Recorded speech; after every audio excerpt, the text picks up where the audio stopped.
इस वीडियो में आपको बताएंगे आज की मुख्य और बड़ी खबरें जो आपके लिए जानना बेहद आवश्यक है। साथ ही दोस्तों आपको बताएंगे कि देश भर से लॉकडाउन और कोरोना को लेकर क्या नए अपडेट आ रहे हैं। जी हां दोस्तों, आज की पहली बड़ी खबर आ रही है महाराष्ट्र से। महाराष्ट्र में शिवसेना और कांग्रेस आई आमने सामने। कांग्रेस के संजय निरुपम ने महाराष्ट्र के कोरोना संकट के लिए मुख्यमंत्री उद्धव ठाकरे को दोषी ठहराया। गिर सकती है कांग्रेस की सरकार, तो वहीं पर राहुल गांधी ने कहा कि हम नहीं है महाराष्ट्र में डिसीजन मेकर। अगली बड़ी खबर के अंदर आपको बताएंगे कि मोदी सरकार का बड़ा फेलियर आया सामने। कोरोना संकट के कारण नर्स की मौत के बाद सहयोगियों का आरोप, इस्तेमाल किए हुए पीपीई किट दोबारा पहनने को है मजबूर। अगली बड़ी खबर के अंदर आपको बताएंगे कि मरकज का मामला, क्राइम ब्रांच ने 20 देशों के 82 जमातियों के खिलाफ आरोप पत्र किए दायर, तो वहीं पर चार्जशीट की कोर्ट के अंदर जमा।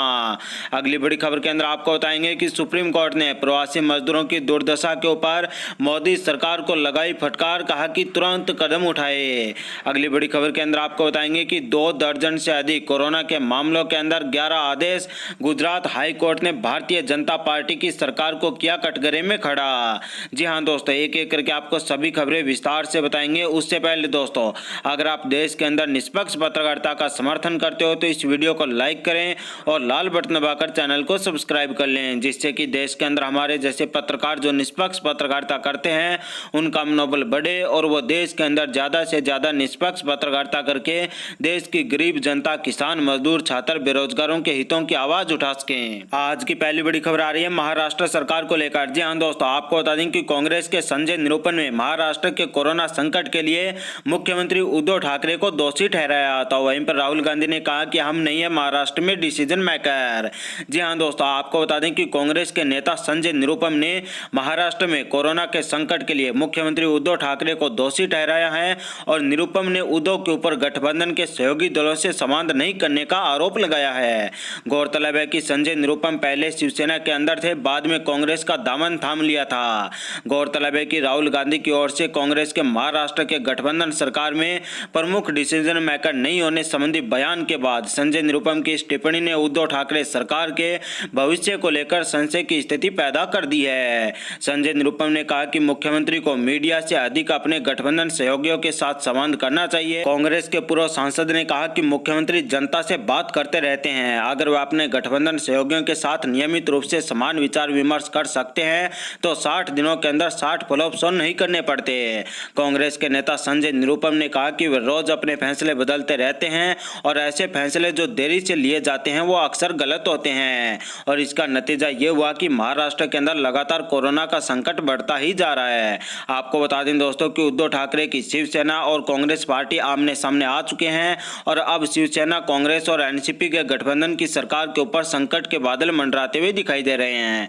तो वहीं पर महाराष्ट्र की भारतीय जनता पार्टी की इकाई ने राज्य के अंदर राष्ट्रपति शासन लगाने की सिफारिश की है और इसको लेकर भारतीय जनता पार्टी के कई नेता भगत सिंह कोश्यारी राज्यपाल से भी मिले हैं। तो वहीं पर एनसीपी के नेता शरद पवार भी राज्यपाल से बातचीत की है और इससे कयास लगाए जा रहे हैं कि महाराष्ट्र के अंदर उद्धव ठाकरे की सरकार गिर सकती है। आज की अगली बड़ी खबर आ रही है गुजरात से। जी हां दोस्तों, आपको बता दें कि 2 दर्जन से अधिक कोरोना के मामलों में 11 आदेश। गुजरात हाईकोर्ट ने भारतीय जनता पार्टी की सरकार को कटघरे में खड़ा किया।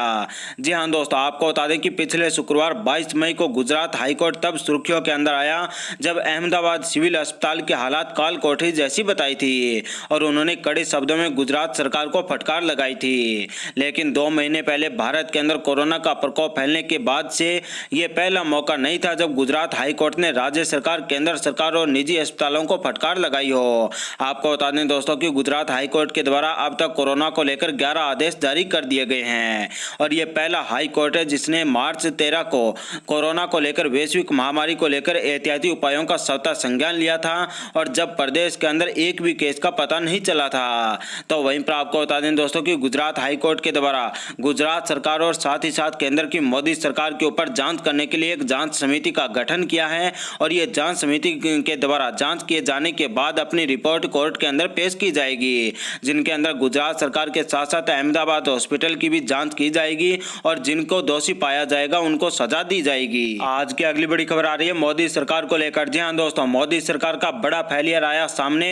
अस्पतालों के अंदर नहीं मिल रहे हैं डॉक्टरों को उपकरण। जी हां दोस्तों, आपको बता दें कि कोरोना से नर्स की मौत के बाद सहयोगियों का आरोप, इस्तेमाल किए गए पीपीई किट दोबारा कहने को है मजबूर।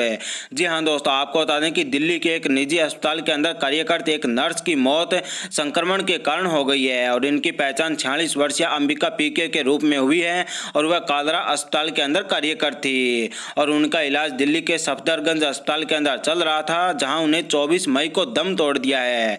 और इंडियन एक्सप्रेस की रिपोर्ट के मुताबिक मृतक नरेश के सहयोगियों का आरोप है कि अस्पताल प्रशासन इस्तेमाल किए हुए पीपीई किट और इसके साथ साथ ग्लव्स और मास्क को दोबारा इस्तेमाल करने का नर्सों के ऊपर दबाव बनाते हैं। और साथ ही आपको बता दें दोस्तों कि भारत सरकार की तरफ से और मोदी सरकार की तरफ से पर्याप्त मात्रा में पीपीई किट की सप्लाई नहीं की जा रही, जिससे देश के अंदर नर्स और डॉक्टरों को लेकर अनेक कठिनाइयों का सामना करना पड़ रहा है। साथ ही वो अपनी जान के ऊपर खेलकर देश के अंदर कोरोना मरीजों की देखभाल कर रहे हैं, परंतु मोदी सरकार के द्वारा लगातार उनको अच्छे उपकरण नहीं दिए जाने के कारण वो भी संक्रमित हो रहे हैं और इससे देश के अंदर अब तक कई हजार डॉक्टर वो संक्रमित हो चुके हैं, परंतु मोदी सरकार के द्वारा अब तक कोई बड़ा एक्शन नहीं लिया गया है। आज की अगली बड़ी खबर आ रही है प्रवासी मजदूरों को लेकर। जी हाँ दोस्तों, सुप्रीम कोर्ट ने प्रवासी मजदूरों की दुर्दशा पर केंद्र और राज्य सरकार को लगाई फटकार, तुरंत कदम उठाने के दिए निर्देश। जी हां दोस्तों, आपको बता दें कि कोरोना संकट के बीच देश भर के अंदर प्रवासी मजदूरों का महाप्रवास जारी है और मजदूरों के लिए भले ही केंद्र और राज्य सरकारों ने ट्रेन और बसों के इंतजाम किए हैं, लेकिन श्रमिकों की दुर्दशा किसी से छिपी हुई नहीं है। और इसी बीच सुप्रीम कोर्ट ने इस मामले के ऊपर स्वतः संज्ञान लेते हुए प्रवासी मजदूरों की स्थिति पर चिंता जताई है। सुप्रीम कोर्ट के अनुसार राज्य और केंद्र सरकार से इससे मामले के अंदर भयंकर चूक हुई है और सरकारों को हर हाल में मजदूरों के रहने खाने पीने का इंतजाम करना होगा। सुप्रीम कोर्ट ने आज केंद्र सरकार